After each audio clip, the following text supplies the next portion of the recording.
반갑습니다. 말씀과 함께 하루를 시작하는 주님의 백성들을 예수님의 이름으로 축복합니다. 2023년 10월 2일 월요일 오늘 주신 말씀은 열왕기상 11장 26절에서 43절까지입니다.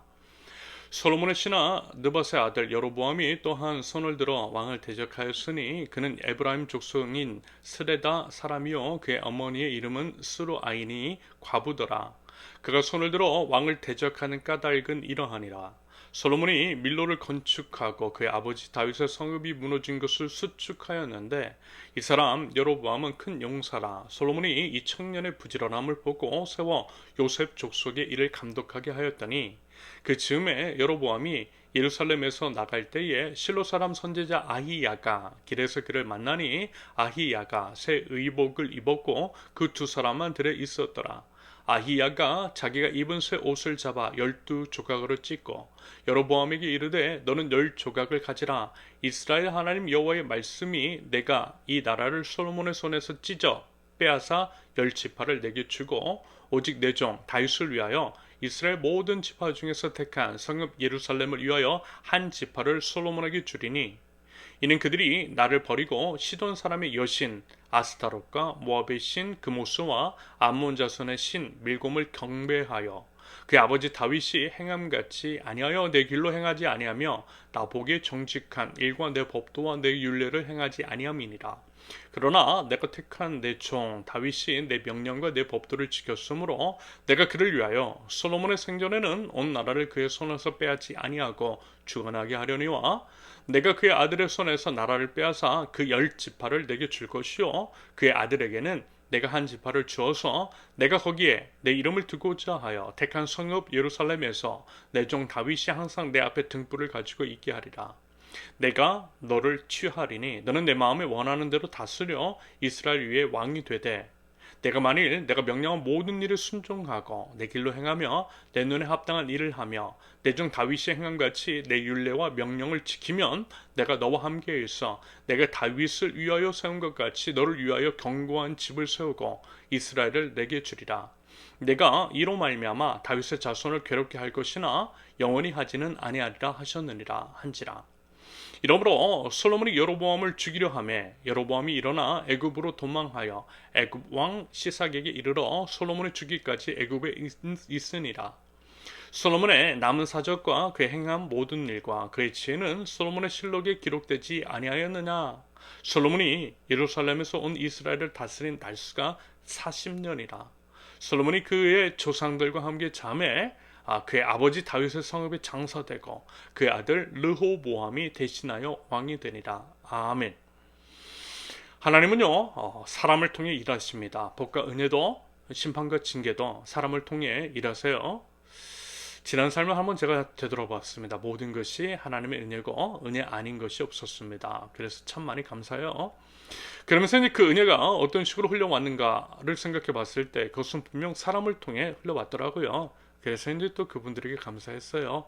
감사한 마음을 잊지 않으려고 하고요. 그에 대한 표현을 어떻게 해서든 하려고 합니다. 그것이 사람의 마땅한 도리이기 때문입니다. 가끔 보면요, 하나님에 대한 감사를 하면서 사람에게는 소홀히 하는 사람이 있습니다.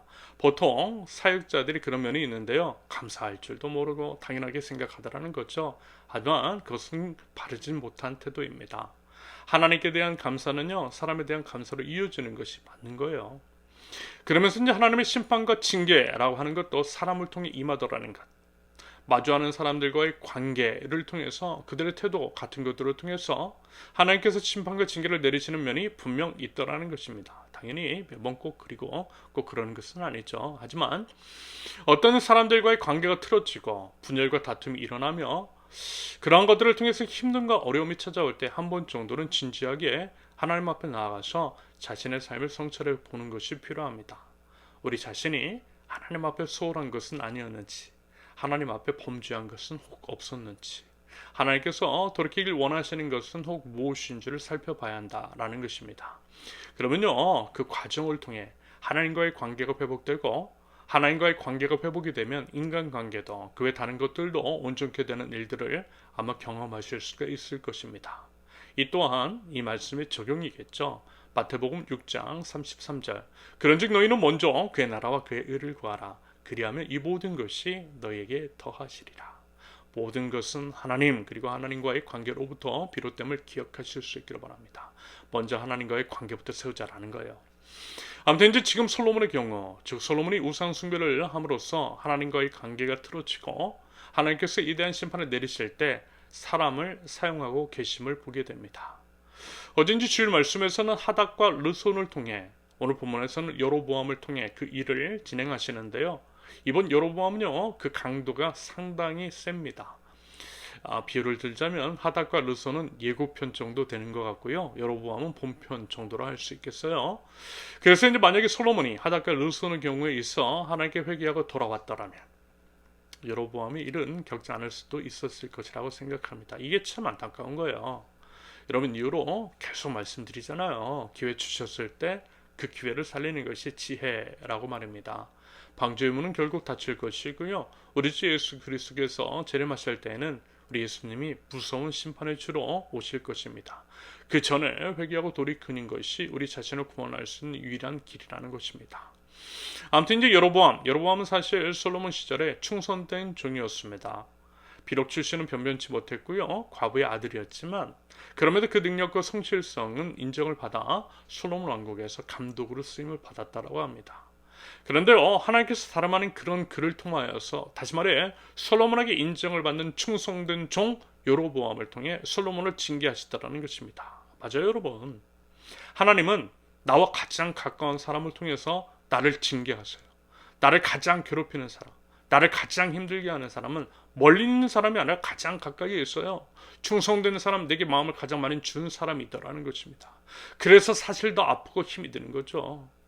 아무튼 하나님께서 선지자 아히야를 통해 여로보암에게 예언을 하도록 하시죠. 간단하게 말씀을 드리면 이스라엘을 둘로 나눌 것이되 10지파는 여로보암에게 주고 나머지는 솔로몬 가문 즉 다윗 지파에게 주시겠다라는 것입니다. 북이스라엘과 남유다로 분열할 것이라는 말씀인 것이고요. 북이스라엘의 초대 왕이 말하자면 여로보암이 될 것이라는 예언입니다. 그리고 하나님이 이렇게 하신 이유에 대해서 분명하게 밝히세요. 그것은 솔로몬의 죄 때문이었습니다. 우상숭배라고 하는 하나님께서 가장 가증스럽고 심각하게 여기시는 죄 때문이라고 분명하게 말씀하세요. 아무튼 이렇게 이제 심판에 대한 말씀을 선포하시는 하나님. 그런데요, 이것을 여로보암의 입장에서 보면 상급일 수 있겠죠. 왜냐하면 출신도 비루하고 그러면서 이제 그저 솔로몬의 여러 신하 중 한 사람일 뿐인데 그런 여로보암 자신을 왕으로 세워주시는 것이기 때문입니다. 그래서 여로보암 자신도 상당히 놀라웠을 것이고요. 믿기지 않는 제안이었을 것입니다. 그러면서 여러분 여기서 우리가 꼭 기억해야 할 것이 있어요. 그것은요, 하나님이 특별히 여로보암을 사랑하신 것은 아니었다라고 하는 것. 성경은 그 어느 곳에서도 하나님께서 여로보암만 특별하게 사랑하셨다라고, 그래서 나라를 떼어주셨다라고 하는 언급은 없습니다. 다만 하나님께서 여로보암을 통해서 일하시는 거예요. 그를 사용하셔서 솔로몬을 징계하시는 것일 뿐입니다. 그러므로 무슨 얘기죠? 교만할 필요 없다라는 것입니다. 하나님의 선택은 우리의 능력, 우리의 잘난과 상관없는 은혜일 뿐인 것이고요. 그 은혜에 대해서 감사하고 하나님 앞에 겸손만 하면 되는 것입니다. 더불어요, 여로보암도 예외 없어요. 하나님의 사랑과 은혜도 심판과 징계도 결코 예외 없어요. 똑같은 기준, 즉 하나님에 대한 순종입니다. 37절 이하의 기록처럼 여로보암이 하나님께 순종을 할 때 하나님께서 함께 하시고 그를 도와주시는 것이지 그렇지 않으면 가차 없는 심판이 있을 것입니다. 그 부분에 대해서 분명하게 말씀하고 계세요. 아무튼 그 예언을 들은 여로보암, 믿기지는 않았지만 그 예언이 선포된 이상 여로보암은요, 솔로몬의 이스라엘에 머물 수는 없었습니다. 사울이 왕이 다윗에게 그랬던 것처럼 솔로몬도 왕이 될 것이라는 예언을 받은 여로보암을 죽이려 했기 때문입니다. 그래서 여로보암은 솔로몬이 죽을 때까지 애굽에 머물렀고요. 시간이 흘러 솔로몬은 죽고 그 아들 르호보암이 그 뒤를 이어 왕이 되었다라고 하는 것이 오늘 본문의 내용입니다. 이와 같은 내용을 통해 우리가 이제 하나님 나라 백성으로서 기억해야 할 것은 참으로 단순합니다. 하나님에 대한 순종, 바로 그것이죠. 유일한 왕이신 여호와 하나님만을 바라보고 여호와 하나님만을 의지하며 하나님의 영광과 하나님의 나라를 위해서 사는 것. 그리고 결국 우리가 겪는 모든 것들, 물론 모든 것이 그렇다라고는 할 수 없는 일이고 도무지 이유를 알 수 없는 고난 같은 것들도 있을 수 있겠지만요. 그럼에도 대체로 그것들이 우리의 하나님과의 관계, 하나님과의 관계가 깨어진 것에서 비롯된 면이 상당하더라는 것. 여러분, 하나님이 전부세요. 하나님이 가장 먼저세요. 그러므로 하나님과의 관계를 먼저 회복하고요. 회복을 위한 회개의 삶이 있을 때에 인간관계도 그 다른 것들도 결국 풀리게 되는 줄로 믿습니다. 그 믿음 가지고 하나님 앞으로 나아가자라는 거예요. 여러분, 그렇게요. 우리 하나님께 온전한 충성을 드릴 줄 아는 하나님 나라 백성들 되실 수 있기를 예수님의 이름으로 축원합니다. 함께 기도합니다. 왕이신 하나님께 저희의 온전하고 순전한 마음을 올려드립니다. 마주하는 고난과 힘듦, 관계의 어려움을 통하여서 저희 자신을 돌아볼 줄 아는 지혜를 허락하여 주시옵소서. 하나님께 모든 답이 있는 줄로 믿습니다. 매일의 삶의 순간순간마다 오직 주님께만 시선을 두고 주님께 나아갈 줄 아는 믿음이 있는 저희 될 수 있도록 하나님 제 마음과 생각과 행동을 인도하여 주시옵소서. 예수님의 이름으로 기도합니다. 아멘. 하나님께서 오늘 주신 말씀과 각자의 기도 제목을 놓고 우리 잠시 기도합니다.